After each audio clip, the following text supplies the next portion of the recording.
आकाश भूमि news राष्ट्रीय समाचार पत्र व वेब न्यूज चैनल निडर पत्रकारिता की एक अनोखी झलक।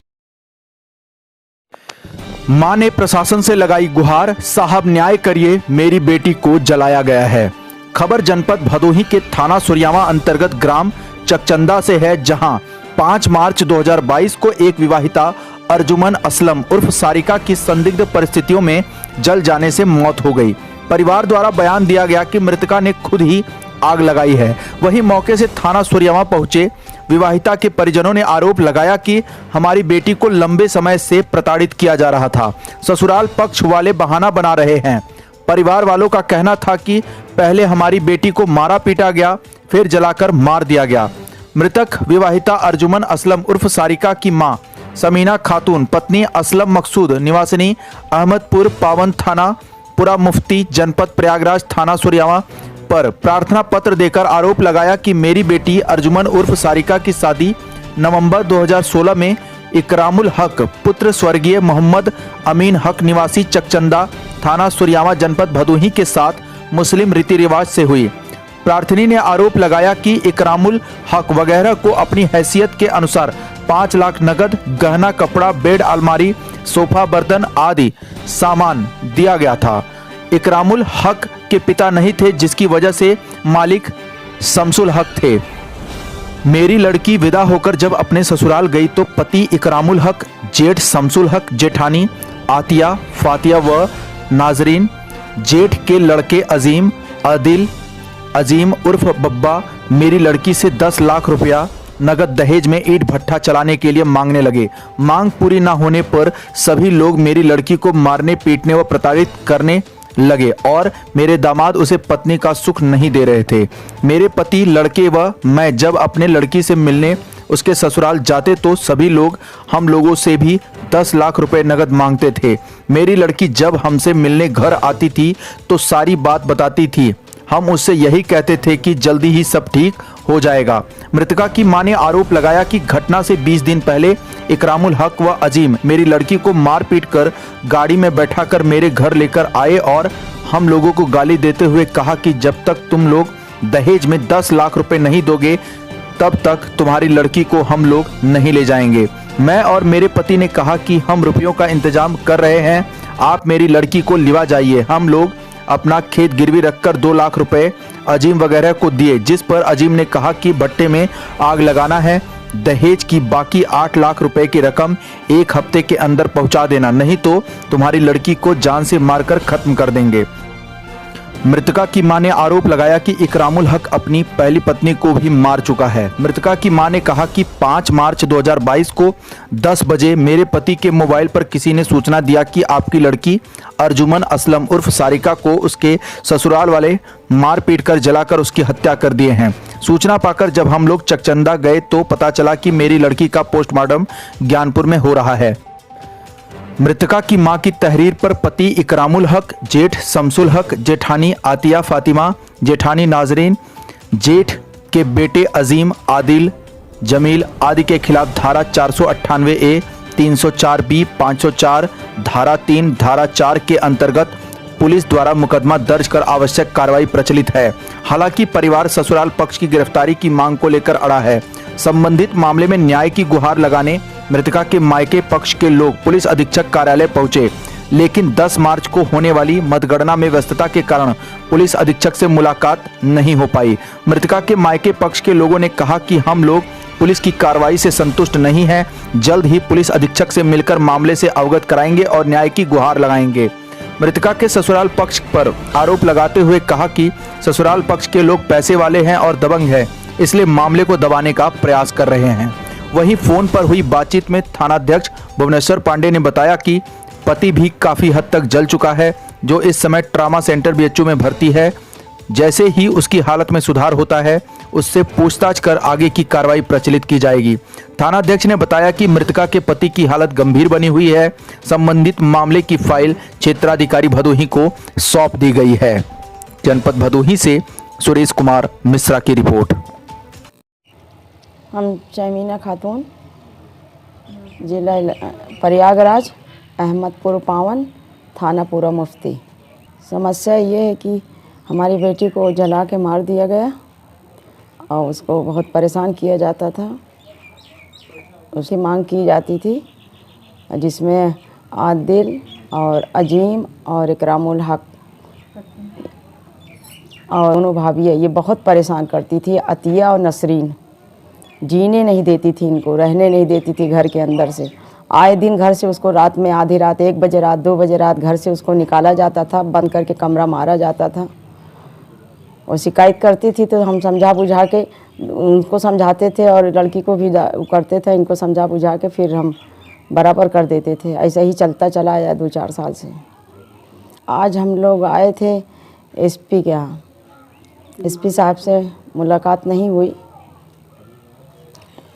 ये 5 मार्च को अभी तक कुछ हुआ नहीं? अभी तक कुछ भी नहीं हुआ। यही आप लोग सर देखिए कि 5 मार्च की घटना, इतनी बड़ी जवान शरीर जलाई गई, तेजाब डाल के तेजाब का जला हुआ पता चल रहा है। अगर मिट्टी का तेल है ना पेट्रोल है, कोई चीज़ अगर कोई लिक्विड वाला चीज़ होता तो बाल पूरे जल जाते, लेकिन बेटी का हमारी बाल पूरा एकदम सही है और चेहरे से लेके आगे का हिस्सा थोड़ा जला हुआ है, फिर पेट सही है, फिर पैर सही है। और जैसे फिर जला हुए में चमड़ा चिपका हुआ होता है, लेकिन चिपका कहीं पे चमड़ा नहीं था। जैसे आलू उबाल के छिलका छील दो, इस तरीके से चत्ती चत्ती चत्ती चत्ती बन के धब्बा धब्बा छिलका एकदम चमड़े निकल के पूरी खाल निकल के ऐसे उसके मुट्ठी में बंधी थी। हमने ये देखा है कि हमारी बेटी के मुट्ठी में उसके हाथ की खाल ऐसे मुट्ठी में से बंधी हुई थी। उन इकरामुल हक जो हमारी बेटी का शौहर है, हमारा दामाद था, वो सुनने में आ रहा है, वो कह रहा है कि मैं बचा रहा था तो बचाने में मेरा हाथ जल गया है। कुछ अधिकारी लोग कह रहे हैं कि वो 50% जला है। जिस दिन हम अपनी बेटी को लेने आए थे चीलघर में तो वहाँ पे दूर सिपाही बैठे हुए थे। लड़की को लावारिस की तरह एक विक्रम में बांध के लावारिस की तरह चीलघर में फेंके हुए थे। आस पास एक बच्चा नहीं था। हम पूरे में तलाश रहे हैं कि इनके घर का कोई देखे, कोई भी नहीं दिखा। काफ़ी दूर पे हमने देखा कि रोड के उस पार काफ़ी दूर पे एक जेसीबी ड्राइवर विनोद दिखा हमको। वो मोबाइल से चिल्ला के बात कर रहा था कि उसके घर के परिवार के लोग आ गए हैं, अब क्या किया जाए। फिर उसके और 10 कदम दूर पे देखा तो उसके मोहल्ले का एक हारून है, वो भी मोबाइल से बात कर रहा था। लेकिन ये लोग बहुत काफ़ी दूर पे थे। लेकिन एक जानवर, जैसे एक जानवर की तरह फेंक दिया जाता है, जिस जानवर को काट के फेंक दिया जाता है, उसी तरीके से लावारिस की तरह लाश को वहाँ चिड़घड़ में फेंक के और वो लोग सब भागे हुए थे। पुलिस वाले ने, एक सिपाही बैठा हुआ था तो वो उन्हीं की तरफ से बोल रहा था कि आपकी लड़की जल के मर गई तो और इकराम 50% जल गया हुआ है। तो हमने कहा इकराम 50% जल गया है, वो जिंदा है और हमारी बेटी 15-20 मिनट के अंदर वो इतना जली कि दर के दर ख़त्म हो गई। और वो जली नहीं थी, उसने अपने को सेसर बनाया, एक लिहाफ जला के उसी को बुझा के हाथ से बुझा के हाथ जला। और या जली या कि उसको ढकेल के जलाने में इकराम का हाथ जल गया। बराबर होती थी। 2-3 दिन पहले हमारी बात हुई। अब तारीख, अब दिमाग हमारा सही नहीं है, हम नहीं बता पा रहे। 3-4 दिन की बात है। जैसे शनिचर को ये शनिवार का ये हुआ है तो उसके 2 दिन पहले बृहस्पतिवार को और बुध को हम लोग के यहाँ व्रत रहा जाता है। तो हमारी बेटी ने फ़ोन किया कि हमारे भट्टे में आज आग लगा है और हम रात भर सबकदर जागे, मतलब इबादत किया। उसके बाद रोज़ा रखा और आदिल हमारे आँख के सामने 15-16 किलो मिठाई डिब्बा लाद के ले गया बांटने के लिए। इकराम ने भेजवाया। हम भीख की तरह मांग रहे थे कि 2 बर्फ़ी हमको दे दो कि हम जब 6 बजेगा तो उसी से रोज़ा खोल लेंगे, लेकिन हमको नहीं दिया। अम्मी हम पानी से रोज़ा खोल के लेटे हैं। 8 बजे रात की हमारी लड़की ने हमको फ़ोन किया तो हमारे आँख में आंसू आया, हमारा खून उतर गया कि इतना घर में होते हुए भी, व्रत रहने के बाद इस पानी से खोल के लेटी। फिर भी हमने कहा कि सब्र करो। हम कहा इकराम कहाँ का इकराम नहीं है, वो अपने काम से चले गए भट्टे उट्टे पे। तो हमने कहा सब्र करो, जाने दो, जो हो खाओ, नहीं है नसीब में ऐसे ही सो जाओ। इकरामुल हक उसका शौहर है, उसका आदमी है, आपके दामाद। जामा थाने पे हमने कंप्लेन लिखाया, कोई आश्वासन हमको कुछ भी वहाँ से नहीं मिला। पुलिस ने कुछ नहीं कहा। का। और देख के हमारी एप्लीकेशन को देखा, देख के कहा कि ये फर्जी केस लगता है।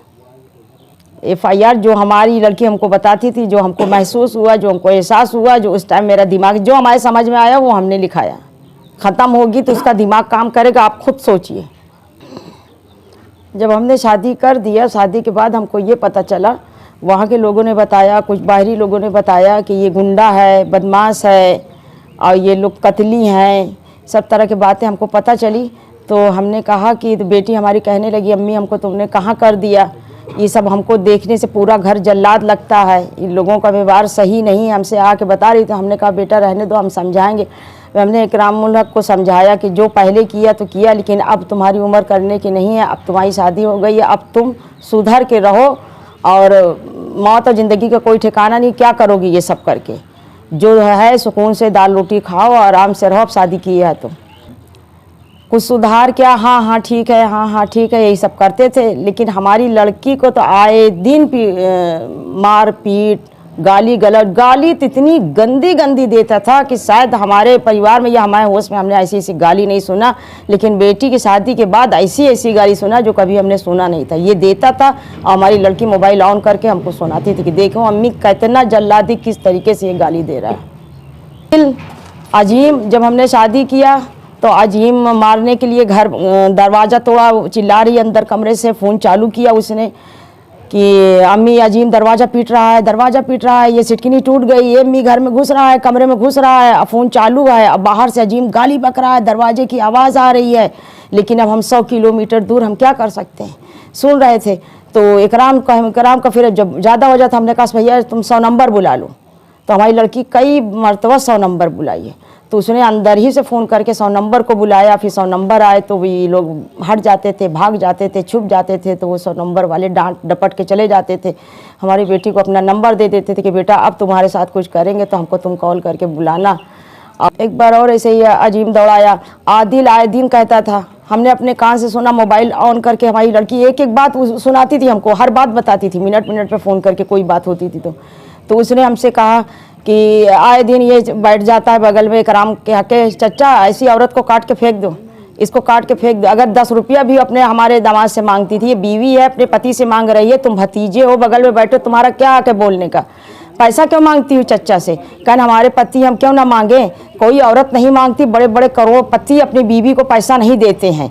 तो कहन फिर क्या करते, कहना तुम्हारी बीवी आएगी तो तुम नहीं दोगे, आपने हमारी बीवी आएगी तो बोटी बोटी काट के फेंकेंगे। चच्चा ऐसे सीधे हैं जो लाज सुनते हैं और इसकी मानते हैं, इसको काट टुकड़ा टुकड़ा करके चच्चा। ये अफसोस हमको है कि हम अपनी बेटी को अगर यहाँ से हम बुला के लेके चले जाते तो आज हमको ये दिन ना देखना होता और आज हमारी बेटी सही सलामत हमारे सामने खड़ी होती।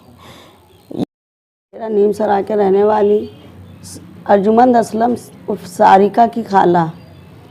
सारिका ख़त्म होने के 5 दिन पहले उसने हमारे पास फ़ोन किया और कहा कि खाला हमको बुला लो, जिस तरह कहोगी उस तरह रहेंगे, जो कहोगी वो करेंगे। तो हमने कहा ठीक है हम तुमसे बात करते हैं। कहा खाला बहुत मारते हैं, बहुत ज़्यादा, आदिल और इकराम हमको बहुत परेशान कर लिया, हम नहीं जी पाएंगे अब। तो हमने कहा ठीक है। हमारी तबीयत ठीक नहीं थी उस समय, हमने फ़ोन नहीं किया। उसके बाद हमने इकराम को फ़ोन लगाया, वो अपना हालचाल हमारा हालचाल दिया। हमने कहा सारिका से बात कराओ, कहा खाला आधा घंटा बात करी, फिर उसका फ़ोन नहीं उठा। उसके दूसरे दिन हमने फिर लगाया, फिर इकराम ने ही उठाया और उसने फिर यही जवाब दे के काट दिया। फिर 2 दिन के बाद ही हमको उसकी मरने की खबर मिल गई कि वो अब इस दुनिया ही में नहीं है। बहुत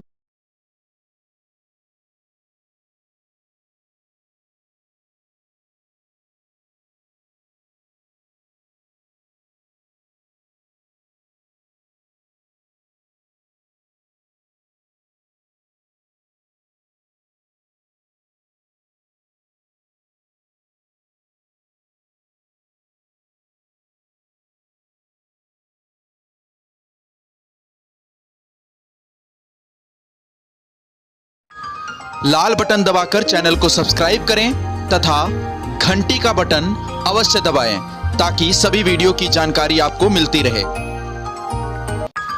आप अपने आसपास होने वाली घटनाओं की जानकारी हमें नीचे लिखे नंबरों पर दे सकते हैं। आप हमें ईमेल भी कर सकते हैं।